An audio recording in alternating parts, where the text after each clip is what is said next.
For me, the most challenging part of the writing process is not so much any particular draft or any lack of technique, or really any of the more logistical sides of writing, but it's simply the fact that nobody tells you if what you're doing is correct.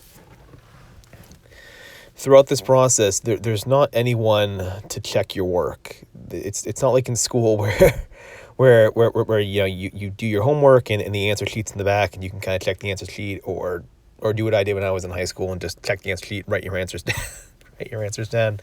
But there's none of that in the writing process. There's absolutely none of that.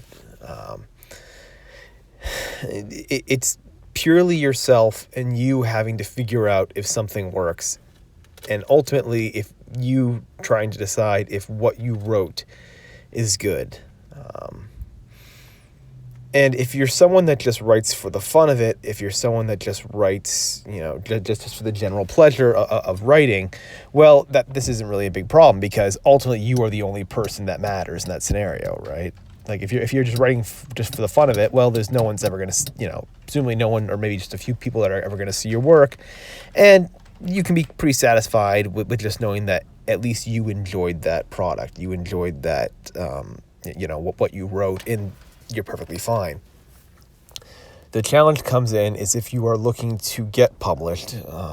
That's where the difficulty comes in, because there's no one's ever going to tell you if your work is ready or not.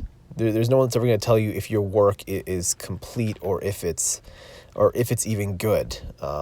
If you plan on getting published and you plan on going like the traditional route, all that you get is a very simple, in the best circumstances, usually all you get is a very simple rejection letter, right? Usually, if you hear back, it's usually just a very generic sort of, hey, thanks for submitting, but this is not a good fit for me at this time. And if you're a little bit more lucky, maybe you'll get like a little additional thing saying, hey, submit more, or not right fit for me, but please submit again. Usually, maybe you might see this maybe if you submit to like a magazine or something like that. But usually, you're not told what. You're never told what's wrong with your story. You're never told what the things, the areas you need to work on. So it requires you to introspect. It requires you to be able to look at your own work and see where the weaknesses are. And that's challenging. Like that really is the challenge. If everybody could be told, hey, this is what you need to do to make your writing better, yeah, sure, about half the people would just say no and not listen to the criticism and go do what they were going to do anyways. But the other half, I imagine, of the writers would probably take that advice, correct their work, and you'd see a whole lot more published people because they know what they have to fix. But since we obviously don't live in that that kind of environment, it's up to you to figure it out. And for me, the only way I've ever really been able to tell is just to read other people's works. And I mentioned yesterday about the idea of going to a writer's reading, just for the sense of when you attend these author readings, you can sort of compare your work to them. You can kind of see, how does my work compare in terms of quality? That's often the only way, is just comparison. It's really a game of just failing and then comparing and then trying to get yourself a little bit closer. You're never really trying to get it perfect. You're just trying to get it a little bit closer to where someone else is at, until ultimately you find that you're comfortable at your current level, and you find that your current skill level as a writer is of a level that can get published, and then you can start doing your own thing. At that point, they see that sort of worry tends to go away, and then you can just start doing your own thing. And if someone ever rejects you, or you get a bad review, it's usually more of just the author's choice rather than the fact that they could not have the skill to get published. Hope that makes some sense there. But that's ultimately what it is, especially in this early process. It's just really just guesswork. It's you moving around, kind of going around trying to figure it out. And the only solution to that really is just read other people's works. The more familiar you become with other people's work, especially in your own area, the better you end up becoming.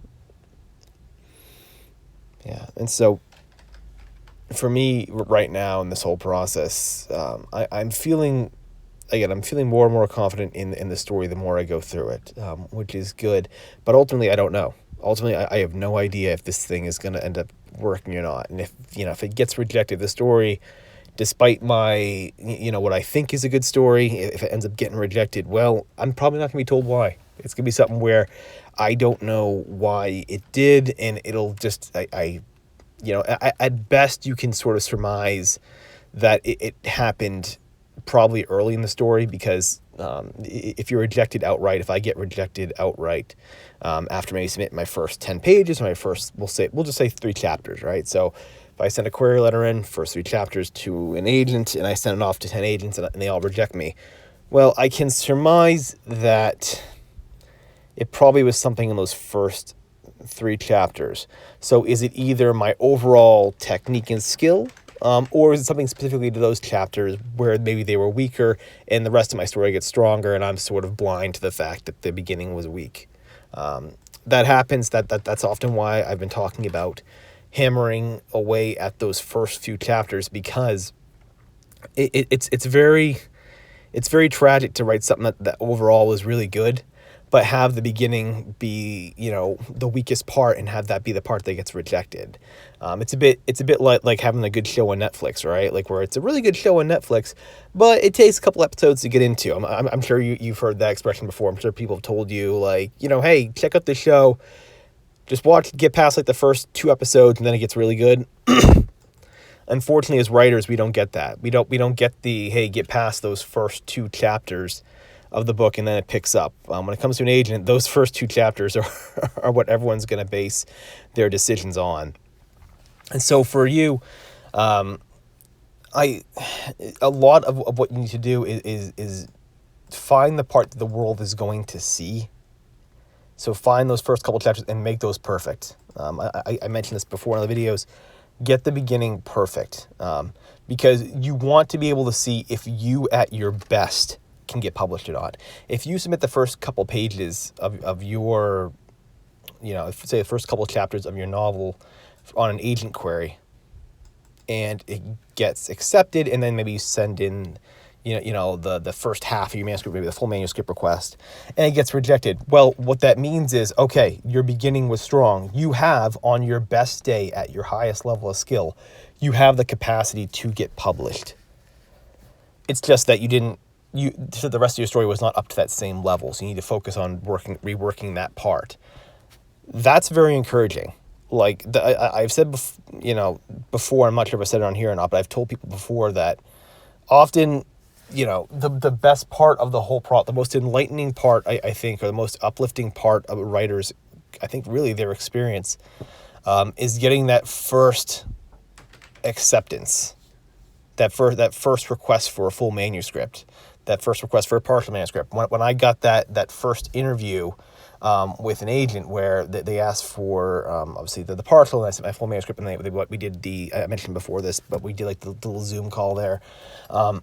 That was awesome. Like, that to me meant that, despite the fact that we never came to a deal, despite the fact that I had to make a lot of changes to the manuscript, which I've talked about with that tarot story plenty of times before, that was the most uplifting thing I think I probably ever experienced, because it meant that, okay, at my best, at me on my best day, at my absolute best, I could get published. I actually have the capacity. It's now a tangible thing. It's completely within the realm of possibility now that I can do it, because I already have the skill.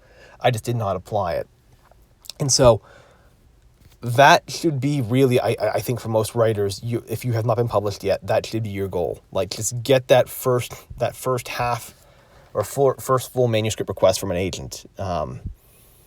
And from there, basically, you'll know. Like, at that point, you'll know, okay, I can do it. And from there, it's awesome. And so if there's any kind of tangible victory, any kind of small victory you can get, that is probably the best small victory, just because of what it means and what it represents. Whew. So I'm going to leave it right here now, but I hope that helps some people that are maybe going through this process and kind of struggling. I'll be back tomorrow. As far as an update on the novel goes, I'm still pacing along at about 10 pages a day. So we'll be done with this draft by the end of this month.